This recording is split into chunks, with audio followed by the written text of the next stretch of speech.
ఎక్కడరా తమ్ముడు? నువ్వు ఆగు, నేను డీల్ చేస్తాను, నువ్వు అబ్జర్వ్ చెయ్యి. ఏరా, ఎక్కడ దొంగతనం చేసావురా? మా ఇంట్లోనే సార్. నీ ఇంట్లోనా? ఉండు తమ్ముడు, ఎలా దొంగతనం చేసావురా? తలుపులు పగలగొట్టా, కత్తి చూపించా, కిటికీలు పగలగొట్టా, కిటికీల నుంచి చెయ్యి దూర్చి దొంగతనం చేశాడు సార్. ఏరా, కానిస్టేబుల్ చెప్పేది నిజమేనా? నిజమేనండి.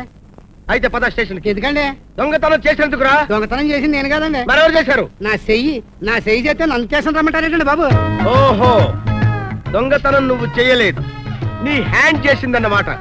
అందుకని నీ హ్యాండ్ స్టేషన్ తీసుకెళ్ళమంటావు, అంతేనా? అంతేనండి. లెఫ్ట్ హ్యాండా రైట్ హ్యాండా బాబు?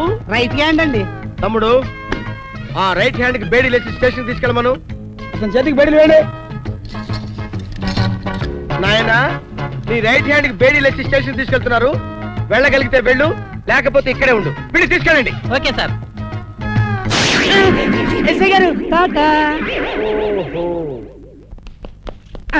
రేయ్, నీ చెయ్యి దొంగతనాలు చేయటమే కాదురా, మర్డర్లు కూడా చేస్తుందంట.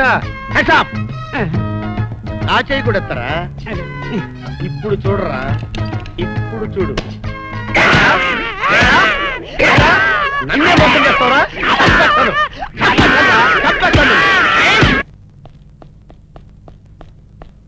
బాబు ఆనంద్, కాంట్రాక్టర్ సింహాద్రి గారి అమ్మాయితో నీకు పెళ్లి ఫిక్స్ చేశాను. ₹1 కోటి కట్నం. వాళ్ళ కంపెనీకి నువ్వే మేనేజింగ్ డైరెక్టర్వి. సారీ, నాకు నచ్చిన అమ్మాయినే నేను పెళ్లి చేసుకుంటాను. కుదరదు. ఎందుకు కుదరదు? నీ కన్న తండ్రిగా మాటిచ్చాను గనుక. కన్న తండ్రి? పశువులకు కూడా కనతో చేతనం.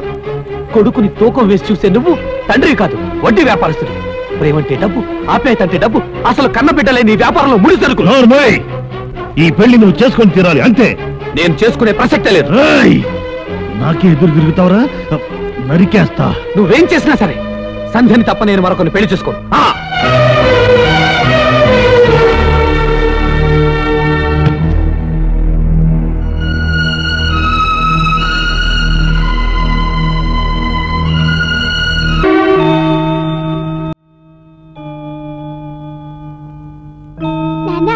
కూల్ డ్రింక్ నేనే తాగుతాను.